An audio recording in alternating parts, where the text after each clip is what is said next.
Hey there, nature photographers. It is your generally friendly OM System and Photo Pro ambassador, Lee Hoy, and I'm excited about today's topic because it comes from a phrase I used during my last Grand Teton in Yellowstone in fall OM System only workshop, where we work on mastering all the computational features that apply to nature photography. You know, when you are a beginner, even an intermediate to nature photography, there's some things that are super challenging, some things that seem to take up the majority of your time, some things that aren't the most exciting part of photography, but they're absolutely critical.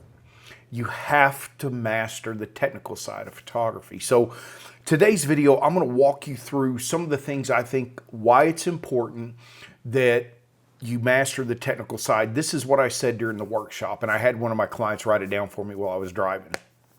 This is what I said about technical technique. It is something that you have to do in order to do what you want to do.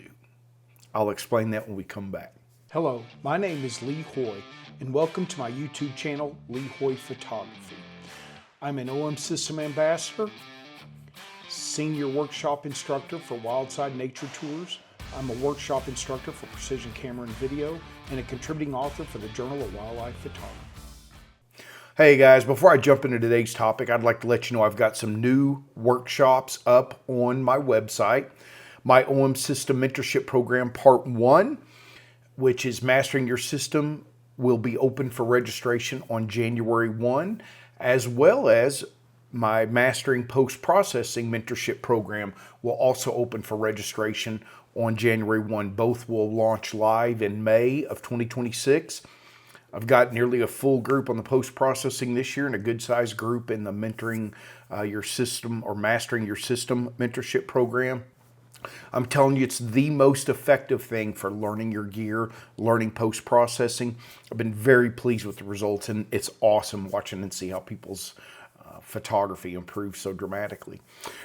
So the technical technique or the technical side of photography, something you have to do in order to get to do what you want to do, which is the creative side of photography. Now, based on your personality, your career choices, your natural skills and abilities, for some, the technical side of photography can be quite challenging. For others, it can be a bit more natural, perhaps. You know, if you're kind of gifted at mathematics or engineering, other things, the technical side may come easy to you, whereas you probably will challenge with the creative side. If you're a creative by nature, you often see the technical side as an obstacle to get around to do creative stuff. The fact is, the technical side of nature photography and the creative side are like pieces of a puzzle. They fit together to form a beautiful union. But let's be honest, the more time you spend struggling with, trying to wrap your mind around, or getting to the correct technical exposure, the less time you're focusing on your wildlife subject, changing light in a landscape scene, prepping your composition for a night sky image, looking for macro subjects. The longer and the more brain space the technical side is occupying, the less likely you are to capture visually compelling images. And if you want to know how I know that, because that was true for me too. I mean, even though from a very young age I started out having to do all my own calculations because my camera didn't have a meter, then that helped me tremendously. But today our cameras have so much assistance and aid that mastering the technical side, we often think we can bypass it. In today's culture of Uber Eats and Amazon Prime overnight delivery, right? You order something in the morning and it's there by afternoon. Art doesn't get delivered overnight, despite how good the gear is, despite how technically advanced gear is, despite how many beautiful subjects there are around you. You have to invest the time in the technical technique so that you can then later focus on the creative side. In my recent Mastering Bird and Flight workshop, I had the whole group, as a group, probably the best overall as a group, focus on the technical side to get to the creative side. I took them to the same spot every day, which is rough as a leader because people think, why are we going different places? Because you're not here to get different birds, you're here to master a skill. And mastering a skill requires certain elements to occur. So the technical side, and in the technical side, I'm talking about your exposure. Why and how you would use certain shutter speeds, the why and how of using certain apertures or f-stops to get a desired depth of field. And in our shutter speed, we're either freezing motion or allowing motion to occur. And therefore choosing an appropriate ISO. And in the past, noise used to be a big concern, but with software like DxO Pure Raw, Topaz Photo AI, that's no longer a concern. Let me just tell you that a high ISO, like even on my Micro Four Thirds OM1 or OM1 Mark II, shooting as high as ISO 25,600 for wildlife does not bother me in the least, okay? In order to have my shutter speed high enough to stop action or flight or whatever it might be. So let me give you some words of encouragement. A part of the creative process that an artist must go through is this struggle, okay?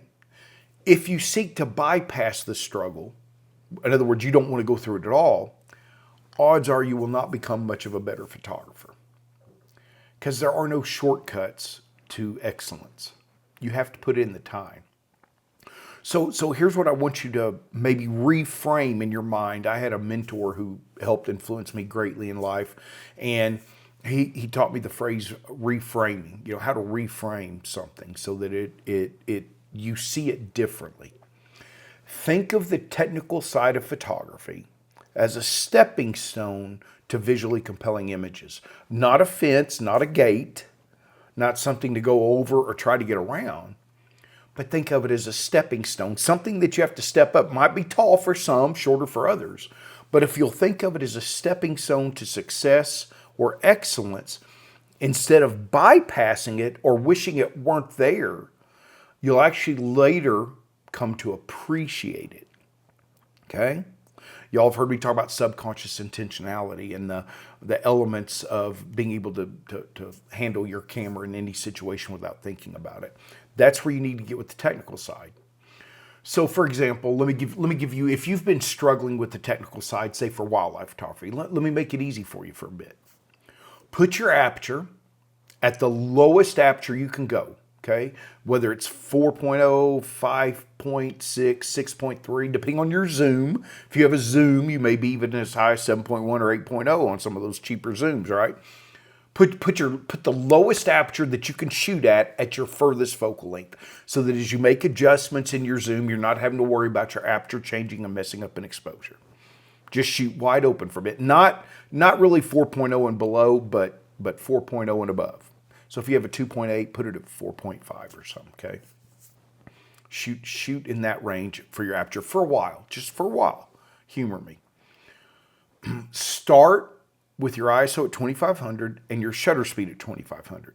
Now, if you've got more light, drop your ISO down. If you don't have enough light, raise your ISO up. But for a while, keep your shutter speed around 1/2500th of a second, okay? And only change your ISO to nail your exposure by exposing to the right. Just do that for a while. And see if you don't start to build some confidence and an ability to make quicker adjustments on the fly to nail your exposure. Now, if you have live highlight alerts, like in our OM system or in Sony, I think Panasonic, I don't know, I'd never pay attention to Pano, sorry. No, I've never had a client with it, that's why. Well, it's the easiest it's ever been to nail your exposure. If you shoot Canon, Nikon, you still have to use the old rules of exposure, like a white bird against a dark background with the sun low behind you directly on it, minus a third of a stop. A hawk in the sky against a heavy overcast sky, at least plus 2 2/3 stop exposure, right? You got to keep track of all that crap. I don't have to worry about that anymore with live highlights. So mastering the technical side of photography has become even easier depending on your camera system. Sony and OM having far and away the best advantage at that. All right? It's one of the main reasons I went to OM system.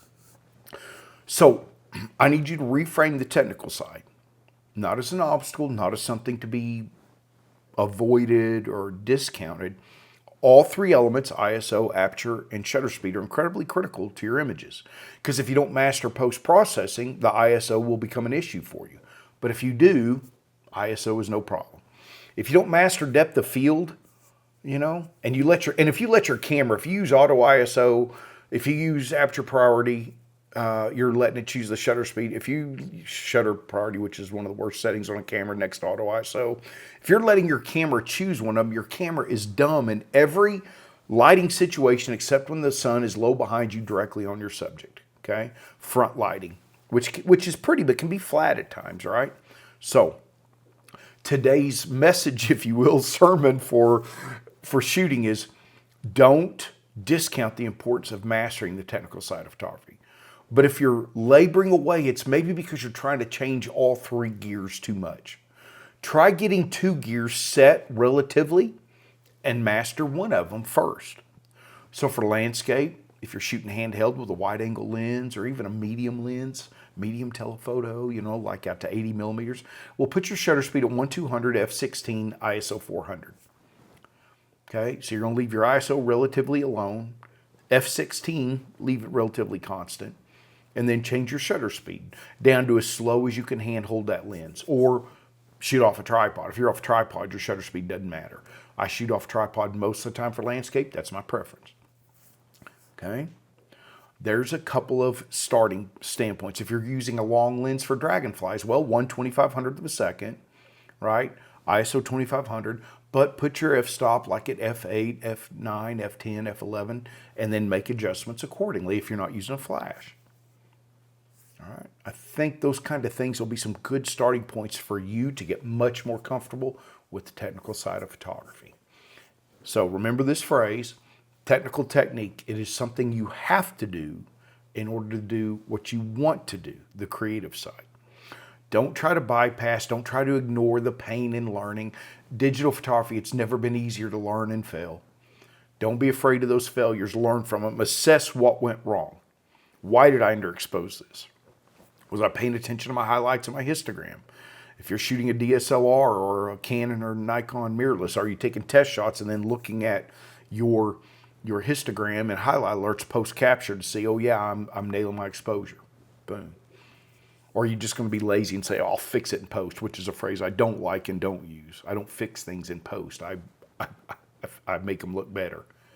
Okay? So, hope that helps. I hope everybody had an awesome Thanksgiving. Hopefully by now you've consumed most of the turkey and you've moved on to other things. Hey, listen, I thank y'all for your support. My new website, I've got a huge section for accessories, clothing, my PhotoPro tripod and accessory section, my OM system gear. I have gift cards available. Check out my new website, leehoyphotography.com. I've been adding a lot to it. New workshops, new private online and in-person education. Really appreciate you guys. Hope you had an awesome Thanksgiving. Go out there and capture some visually compelling images.